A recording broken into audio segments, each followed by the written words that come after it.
لله رب العالمين وأفضل الصلاة وأتم التسليم على سيدنا محمد وعلى آله وصحبه أجمعين. قابل صد احترام معزز سامعین، آج تراویح میں آپ کے سامنے قرآن مجید کا 16واں پارہ تلاوت کیا گیا. 16 پارے کے آغاز میں سورہ کہف کا بقیہ حصہ ہے، اس کے بعد سورہ مریم ہے اور اس کے بعد سورہ طٰہٰ ہے. سورہ مریم، سورہ طٰہٰ اور سورہ کہف کا بقیہ حصہ آپ کے سامنے تلاوت کیا گیا ہے. جیسا کہ آپ کے سامنے کل میں نے بات کی تھی، کفار مکہ نے بنی اسرائیل کی بات مان کر ان سب نے نبی اکرم صلی اللہ علیہ وسلم کو معاذ اللہ جواب کرنے کے لیے 3 سوال پوچھے تھے کہ اصحاب کہف کون تھے، اور موسیٰ علیہ السلام اور خضر علیہ السلام کا کیا واقعہ ہے، اور ذوالقرنین کون تھا، کیا تھا. یہ 3 سوال انہوں نے پوچھے اس مقصد کے لیے کہ یہ اللہ کا نبی نہیں ہے، تو یہ سوال جو ہم ان سے پوچھ رہے ہیں یہ پھر لوگوں سے سوال کریں گے بھئی ان کا کیا معاملہ ہے، تو ان کا راز فاش ہو جائے گا، ابھی ان پر کوئی وحی نازل نہیں ہوتی. لیکن اللہ تعالیٰ نے اپنے محبوب کی نبوت کو ثابت کرنے کے لیے اور قیامت تک پیغام دینے کے لیے یہ 3 سوال تفصیل کے ساتھ قرآن مجید میں نبی رحمت صلی اللہ علیہ وسلم پر نازل فرمائے. اصحاب کہف اور حضرت موسیٰ علیہ السلام اور حضرت خضر علیہ السلام، ان کی بات کل مکمل ہو چکی تھی. 16ویں پارے کا پہلا رکوع حضرت موسیٰ اور حضرت خضر ان دونوں انبیاء کے تذکرے کے حوالے سے ہے، لیکن یہ بات کل میں نے مکمل کر دی تھی. آج ذوالقرنین کے حوالے سے وَيَسْأَلُونَكَ عَنْ ذِي الْقَرْنَيْنِ، یہ لوگ آپ سے ذوالقرنین کے بارے میں پوچھتے ہیں.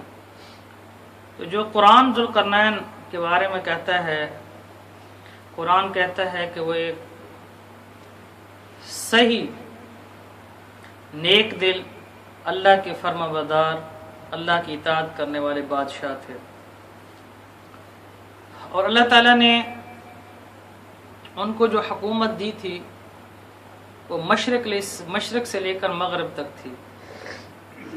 قرآن کہتا ہے کہ وہ اس جگہ پر بھی گئے جہاں سے سورج طلوع ہو رہا تھا، اور اس جگہ پر بھی گئے جہاں پر سورج غروب ہو رہا تھا. شمالاً جنوباً ان کی ہر جگہ ان کی حکومت تھی.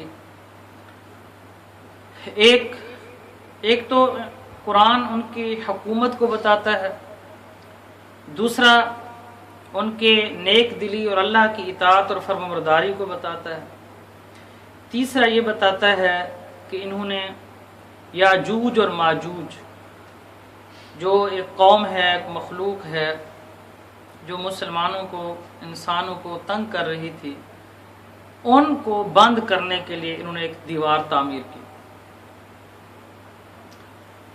اب اس کے ذریعے ایک تو ان کے سوالوں کا جواب بھی دیا جا رہا ہے، اور ساتھ یہ پیغام بھی دی جا رہا ہے کہ تم تو چھوٹے سے سردار ہو، ایک علاقے، ایک بستی کے سرداری تمہیں سونپی گئی ہے. اور ذرا دیکھو ذوالقرنین کی طرف کہ اللہ نے اتنی بڑی بادشاہت دی، اتنا بڑا مقام دیا، اور وہ اللہ کے سامنے اللہ کی اطاعت کرتے ہوئے زندگی گزاری. تمہارے پاس ہے ہی کیا کہ تم نبی اکرم صلی اللہ علیہ وسلم کے سامنے اکڑتے ہو یا اللہ کے سامنے اکڑتے ہو. یعنی ویسے تو آپ یہ دیکھ لیجئے کہ حضرت سلیمان علیہ السلام کتنے معتبر اور اولو العزم انبیاء میں سے ہیں. ہر نبی کی اپنی ایک شان ہے. اب سلیمان علیہ السلام کو اللہ تعالیٰ نے نبوت بھی دی اور بادشاہت بھی دی.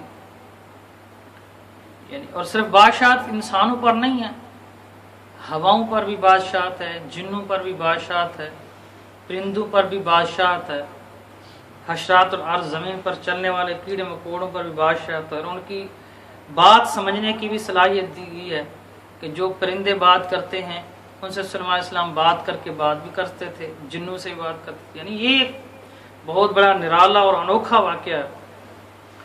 تو یہ آگے آئے گا، اپنے مقام پر اس کا تذکرہ ہوگا، لیکن حضرت ذوالقرنین کے بارے میں قرآن یہی کہتا ہے کہ وہ یاجوج اور ماجوج، یہ شمال کے اندر، یعنی جہاں قرآن کی تفاسیر کے اندر اشارہ ہے، وہاں ایک قوم تھی، مخلوق تھی جو مسلمانوں کو تنگ کرتی تھی۔ تو ذوالقرنین علیہ السلام نے جہاں سے پانی ہے وہاں سے خندقیں کھدوا کے نیچے سے لے کر اوپر تک بہت اونچا سیسا، تانبا، لوہا ان کو پگھلا کر وہ دیوار تعمیر کی گئی۔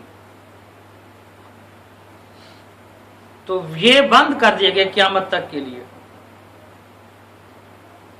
اب قیامت کے دن ان کو کھولا جائے گا بالکل آخر میں، یہ پھر سارے انسانوں کو تہس نہس کریں گے، سب کچھ کھا جائیں گے، سب کچھ ہڑپ کر جائیں گے، حتیٰ کہ کہا جاتا ہے درختوں کو بھی کھا جائیں گے۔ پھر یہ زمین پر کوئی نہیں بچے گا، یہ پھر یہ کہیں گے کہ اب زمین پر ہمارا قبضہ ہو گیا ہے تو ہم اوپر بھی قبضہ کرتے ہیں، آسمانوں پر بھی۔ تو معاذ اللہ وہ کہیں گے کہ ہم رب کو، اللہ کو نعوذ باللہ شہید کرتے، پھر یہ تیر پھینکیں گے اوپر، تو اللہ تعالیٰ ان کا تیر جو ہے وہ خون میں ڈبو کر نیچے ڈالے گا۔ تو وہ یہ کہیں گے کہ اب اوپر بھی ہماری بادشاہت ہے، نیچے بھی ہماری بادشاہت۔ اس کے بعد اس مخلوق کے یہاں گلے کے اندر کیڑے پڑیں گے، بیماری ہوگی، اور اللہ تعالیٰ ان سب کو مار دے گا، تڑپ تڑپ کر مر جائیں گے۔ اور اس کے بعد بہت بڑی بارش آئے گی جو ساری زمین کو دھو دے گی۔ ساری زمین کو دھونے کے بعد پھر قیامت برپا ہوگی۔ تو یہ احادیث کے اندر اتنے اشارات ملتے ہیں جتنے میں نے آپ بتا دیے۔ ویسے تو تفاسیر کے اندر جتنا ریسرچ کرتے جائیں آپ کو بہت کچھ ملتا جائے گا۔ تو آج کے خلاصے کے لیے حضرت ذوالقرنین کے حوالے سے اتنا ہی بات کافی ہے، لیکن تفاسیر کے اندر یہ آیا ہے کہ حضرت عیسیٰ علیہ السلام سے پہلے، یعنی عیسیٰ علیہ السلام سے تاریخ شروع ہوئی ہے، اب تک حضرت عیسیٰ علیہ السلام کو 2014 سال ہو گئے ہیں۔ تو عیسیٰ علیہ السلام تک تو عام کتابیں ملتی ہیں، عام تاریخ ملتی ہے، لیکن عیسیٰ علیہ السلام کے سے پہلے جو حالات ہیں وہ تورات، انجیل، زبور کے اندر ہی ملتے ہیں، یا بہت کم کتابیں ہیں جن کے اندر ملتے ہیں۔ تو یہ کہا جاتا ہے کہ یہ جو ذوالقرنین تھے یہ عیسیٰ علیہ السلام سے تقریباً 549 یعنی 549 سال پہلے ان کا عروج تھا، ذوالقرنین علیہ السلام کا، ذوالقرنین کا۔ تو اس کے بارے میں یہی اور بھی تفاسیر میں ان کی تفصیل کے ساتھ ذکر آیا ہے۔ تو اس کے بعد سورہ مریم ہے۔ سورہ مریم کے اندر حضرت یحییٰ علیہ السلام کا، حضرت زکریا علیہ السلام کا، حضرت عیسیٰ علیہ السلام کا، حضرت مریم علیہ السلام کا، حضرت ابراہیم علیہ السلام کا، حضرت موسیٰ علیہ السلام، حضرت اسماعیل علیہ السلام، اسی طرح حضرت ادریس علیہ السلام، ان تمام انبیاء کا تذکرہ آیا ہے وقفے وقفے سے، یعنی ترتیب کے ساتھ۔ تو یحییٰ علیہ السلام اور عیسیٰ علیہ السلام دونوں کی پیدائش جو ہے انوکھی ہے، لیکن عیسیٰ علیہ السلام کی پیدائش حضرت یحییٰ سے بھی انوکھی ہے۔ تو یا زکریا انا نبشرک بغلام اسمہ یحییٰ، اللہ تعالیٰ حضرت زکریا علیہ السلام، زکریا علیہ السلام باپ ہیں، یحییٰ علیہ السلام بیٹے ہیں۔ تو زکریا علیہ السلام کو خوشخبری دی جا رہی ہے کہ یا زکریا، اے زکریا علیہ السلام، انا نبشرک بغلام اسمہ یحییٰ، ہم آپ کو ایک بیٹے کی خوشخبری دے رہے ہیں، اور ساتھ یہ بھی کہہ رہے ہیں کہ اس کا نام یحییٰ ہوگا۔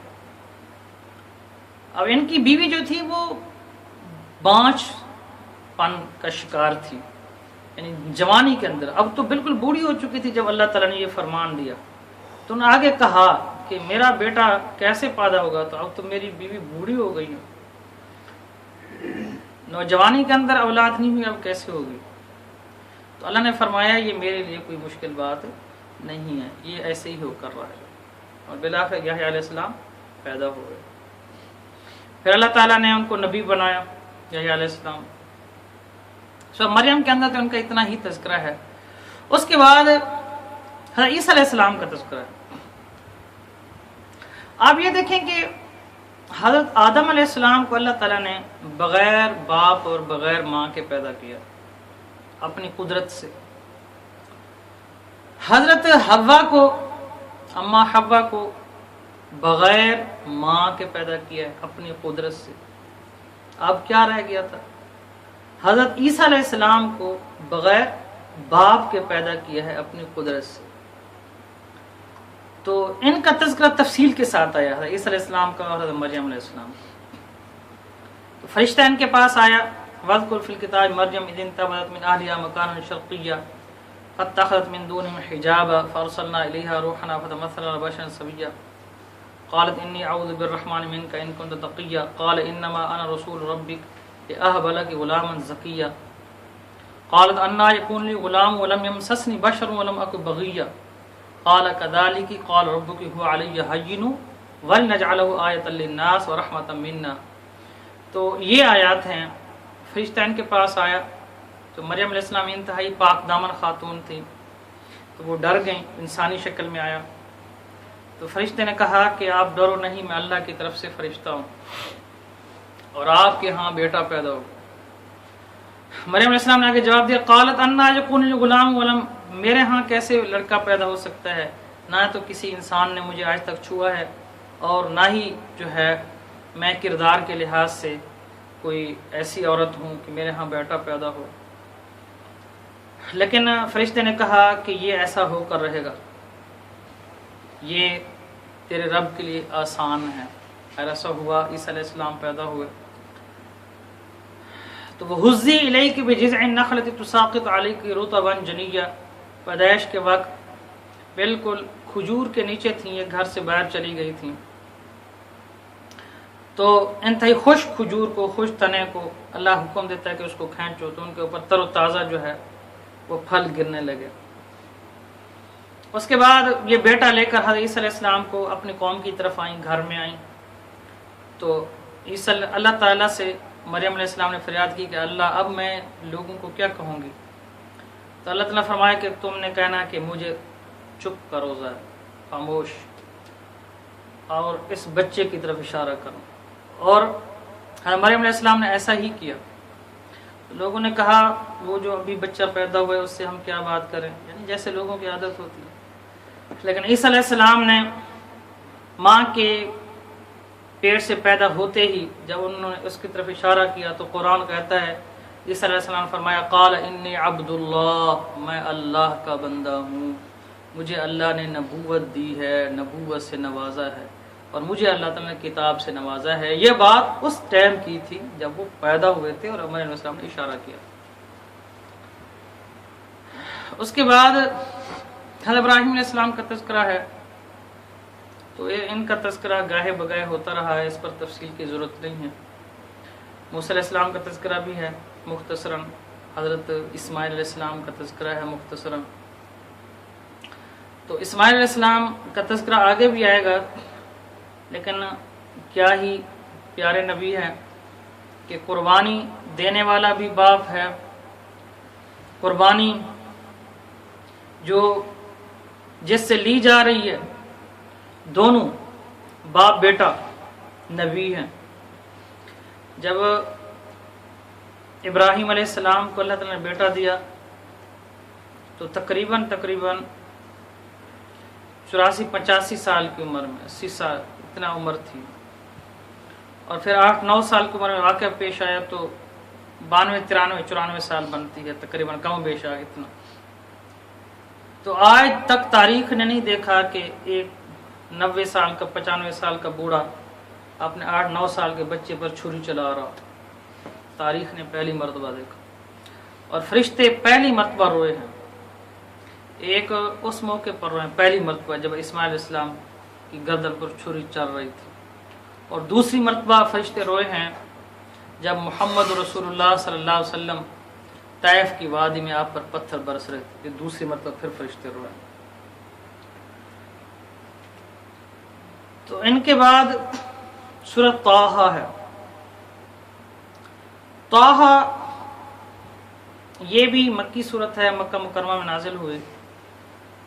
اور ایک بات سورۃ طٰہٰ کا خلاصہ بیان کرنے سے پہلے آپ کے سامنے عرض کرتا چلوں کہ سورہ مریم جو ہے، یہ جو ہجرت حبشہ ہوئی تھی، تو نبی کریم صلی اللہ علیہ وسلم نے جب کفار کی طرف سے ظلم بہت زیادہ بڑھ گیا، تو نبی احمد صلی اللہ علیہ وسلم نے فرمایا کہ حبشہ کی طرف ہجرت کر جاؤ جب تک اللہ کوئی آسانی پیدا نہیں کر دیتا۔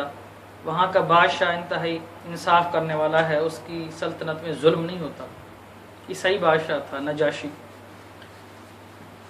تو اس میں 83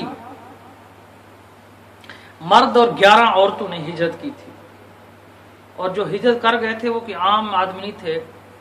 ابو جہل کا بھائی سلمہ بن حشام، عتبہ کا بیٹا جو بہت بڑا سردار تھا حضرت حذیفہ رضی اللہ تعالیٰ عنہ، اور ابو سفیان کی بیٹی جو سب سے بڑا سردار تھا بنو امیہ کا، ام حبیبہ رضی اللہ تعالیٰ عنہ، حضرت عمر رضی اللہ تعالیٰ کے قریبی رشتہ دار، یعنی یہ سارے لوگ جب ہجرت کر گئے تو کفار کو بعد میں پتہ چلا، انہوں نے پیچھا کیا، لیکن یہ ہے کہ جو سمندری بیڑا تھا یہ پہلے کراس کر گئے تھے، پہنچ نہیں سکے۔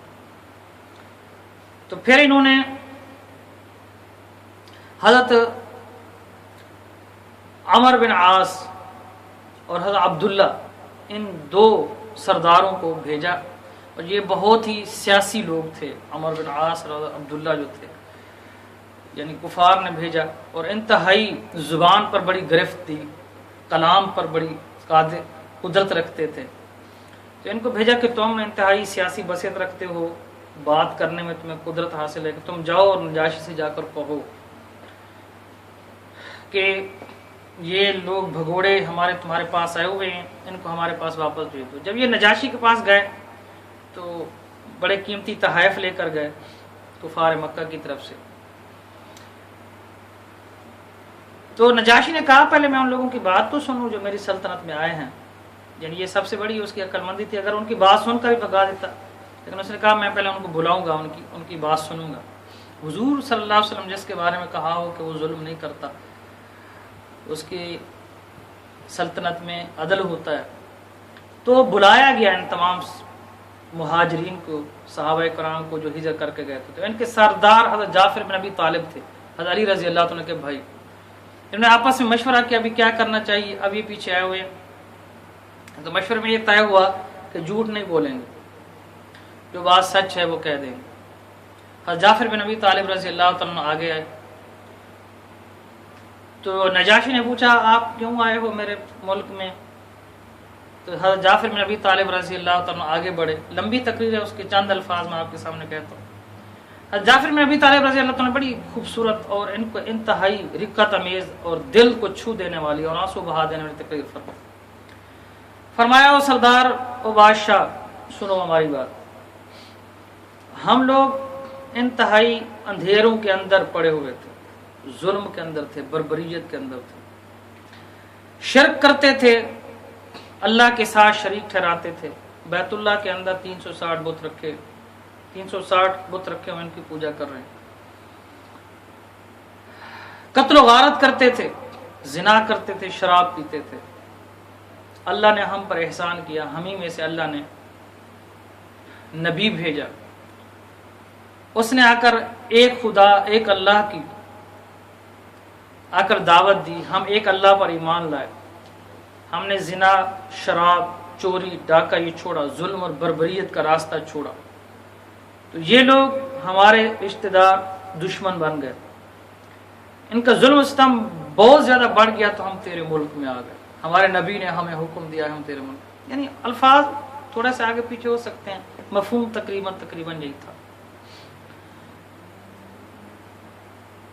تو نجاشی نے کہا یہ تو بالکل ٹھیک بات ہے، اچھا ہے آگے ہو، میں کبھی تمہیں ان کے حوالے نہیں کروں گا، رہو جتنا عرصہ رہنا چاہتے ہو، جتنے دن رہنا چاہتے ہو رہو۔ اب دوسری چال انہوں نے چلی، انہوں نے کہا کہ یہ حضرت عیسیٰ علیہ السلام کے بارے میں کوئی اچھے خیالات نہیں رکھتے، تو یہ چونکہ عیسائی بادشاہ تھا تو انہوں نے ہاں عیسیٰ علیہ السلام کے بارے میں کیا خیال رکھتے، کیونکہ عیسائی تو عیسیٰ علیہ السلام کو اللہ مانتے ہیں، مریم کو بھی خدا کہتے ہیں۔ تو پھر حضرت جعفر بن ابی طالب رضی اللہ عنہ نے یہ سورہ مریم کی تلاوت کی، جس کی وجہ سے میں نے بات شروع کی ہے۔ تو یہ جو سورہ مریم کے اندر حضرت عیسیٰ علیہ السلام کا تذکرہ آیا ہے، یہ سنا نجاشی بادشاہ نے، تو اس نے کہا جو کچھ تم نے کہا ہے عیسیٰ علیہ السلام کے بارے میں، عیسیٰ علیہ السلام اس سے نہ ایک دن کا زیادہ تھے نہ کم تھے، یہی تھے جو تم نے کہا ہے۔ اور ان کو واپس بھیج دیا کہ چلو جاؤ تم، یہ لوگ میرے پاس مہمان بن کر آئے ہیں، اور جتنا عرصہ یہ رہیں گے میں ان کو اجازت دوں گا یہ خوشی کے ساتھ میرے ملک میں رہ سکیں۔ یہ نجاشی بادشاہ بعد میں مسلمان ہو گیا آخر میں، اور اللہ حضور نبی کریم صلی اللہ علیہ وسلم نے اسی کا غیبانہ نماز جنازہ پڑھایا، اسی کا، جس وجہ سے آج غیبانہ نماز جنازہ پڑھا جاتا ہے جس کو دلیل بنا کر، تو اسی بادشاہ کا غیبانہ نماز جنازہ نبی اکرم صلی اللہ علیہ وسلم نے پڑھایا۔ سورہ طٰہٰ، اس کے اندر بھی ایک بڑا دلچسپ واقعہ ہے۔ سب سے پہلے تو طٰہٰ محمد رسول اللہ صلی اللہ علیہ وسلم کو مخاطب کیا گیا، نگاہ عشق و مستی میں وہی اول وہی آخر، وہی قرآن وہی فرقان وہی یاسین وہی طٰہٰ۔ تو طٰہٰ محمد رسول اللہ صلی اللہ علیہ وسلم کا لقب ہے، آپ صلی اللہ علیہ وسلم کو پکارا بڑے خوبصورت اور پیارے انداز میں۔ اور اس کے بعد حضرت موسیٰ علیہ السلام کا تذکرہ پھر تفصیل سے آیا ہے، اس میں بڑی حکمتیں ہیں، اور بنی اسرائیل کی جتنی بھی بیماریاں ہیں، جتنے بھی ان کے کرتوت ہیں، ان کا تذکرہ آیا۔ لیکن اس میں دلچسپ بات یہ کہ حضرت عمر رضی اللہ تعالیٰ عنہ کے ایمان لانے سے پہلے یہ صورت نازل ہو چکی تھی، اور گھر میں جو ان کی بہن اور بہنوئی پڑھ رہے تھے یہی صورت طٰہٰ پڑھ رہے تھے۔ یعنی حضرت عمر ایسی شخصیت ہیں کہ کفر کے اندر بھی ان کا نام تھا، اور اسلام اللہ نے عطا کیا تو اللہ تعالیٰ نے اسلام میں بھی ان کو نامور کر دیا۔ اور یہ کہا جاتا ہے کہ اگر دوسرا عمر پیدا ہو جاتا مسلمانوں میں تو دنیا میں کافروں میں سے کوئی ایک کافر بھی نہ بچتا۔ تو یہ تلوار لے کر نکلے تھے، آپ جانتے ہیں، یعنی جو آدمی نعوذ باللہ معاذ اللہ محمد رسول اللہ صلی اللہ علیہ وسلم کو ختم کر کے نکلا ہے، وہ کافروں کے اندر سب سے بڑا درجہ رکھتا ہوگا، سب سے بڑا دلیر اور بہادر ہوگا۔ اب یہ اللہ کی مشیت ہوتی ہے کہ انسان کرنے کیا جا رہا ہوتا ہے اور اللہ تعالیٰ عطا کیا کر دیتا ہے۔ موسیٰ علیہ السلام آگ لینے گئے تو اللہ تعالیٰ نے نبوت سے سرفراز کر دیا۔ حضرت عمر رضی اللہ عنہ آ رہے ہیں نبوت کو ختم کرنے، اور اللہ نے صحابی رسول بنا دیا، اسلام عطا کر دیا۔ تو جب جس نے راستے میں کہنے والے نے کہا تھا کہ چلو ان کا تو بعد میں کام کرنا، پہلے اپنے گھر کی جا کر خبر لو، یعنی یہ بات ان کی برداشت کے قابل نہیں تھی کہ میں جس چیز کو ختم کرنے جا رہا ہوں وہ تو میرے گھر میں آ چکی ہے۔ تو ان کی بہن کا نام بھی فاطمہ تھا، فاطمہ بنت خطاب، وہ گھر میں تھی، اور سعید بن زید یہ ان کے بہنوئی جو تھے یہ بیٹھے تھے، اور یہی سورۃ طٰہٰ پڑھی جا رہی تھی، اور پڑھانے والے حضرت خباب بن ارت رضی اللہ عنہ، یہ تین لوگ تھے۔ باہر سے آواز سنی تو آتی ہی اپنی بہن کو مارنا شروع کر دیا۔ جب بہت زیادہ مارا اور بہن کا خون دیکھا، اور بہن نے آگے سے کہا کہ تم جو کر سکتے ہو کر ڈالو، تم جس باپ کے بیٹے ہو میں اسی باپ کی بیٹی ہوں، تم نے جس ماں کا دودھ پیا ہے میں نے بھی اسی ماں کا دودھ پیا، اگر تم کفر پکے ہو تو میں اسلام پہ پکی ہوں۔ جب اس نے اپنی بہن حضرت عمر رضی اللہ عنہ بہن کا خون دیکھا تو سب پشیمان ہوئے، جرت بہادری تو تھی لیکن وہ بہن پر تو نہیں آزمانی تھی، تو شرمندگی بھی ہوئی، پشیمانی بھی، اچھا کہ نرم ہوئے تھوڑا سا، اور بہن کے جب الفاظ سنے، جرت سنی، تو کہنے لگے چلو وہ سناؤ مجھے جو آپ پڑھ رہے تھے۔ حضرت فاطمہ نے کہا نہیں، تم ناپاک ہو، پہلے غسل کر کے، اور ساتھ یہ وعدہ کرو کہ اس کو پھاڑو گے نہیں۔ تو یہ اٹھے، وہ دل کی دنیا تو تبدیل ہو چکی تھی، اب وہ ظاہری طور پہ اللہ نے پاک کر دیا، وہ جو جو غسل کرتے جاتے پانی پڑتا جا رہا، تو عمر جو ہے وہ صحابی رسول پگھلتا جا رہا،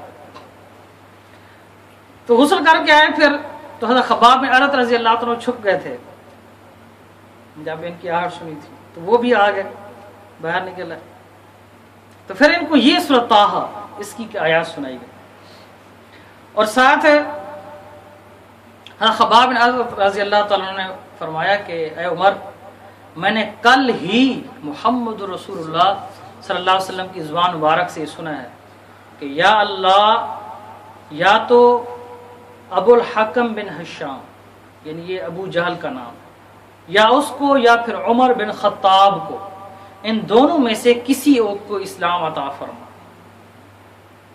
تو اب وہ جو رہی صحیح کثر تھی وہ بھی ختم ہو گئی، یہ الفاظ جادو کی طرح چلے، اور پھر حضرت عمر رضی اللہ تعالیٰ عنہ آئے، اور پہلی دفعہ جو نعرہ تکبیر بلند کیا گیا نا، پہلی دفعہ اس موقع پر کیا ہے، حضرت عمر رضی اللہ عنہ داخل ہوئے، حضرت حمزہ رضی اللہ عنہ حضور کے ساتھ بیٹھے، آپ وسلم کے چچا، بہت بہادر، بہت دلیر، بہت بڑا نام تھا اس وقت ان کا۔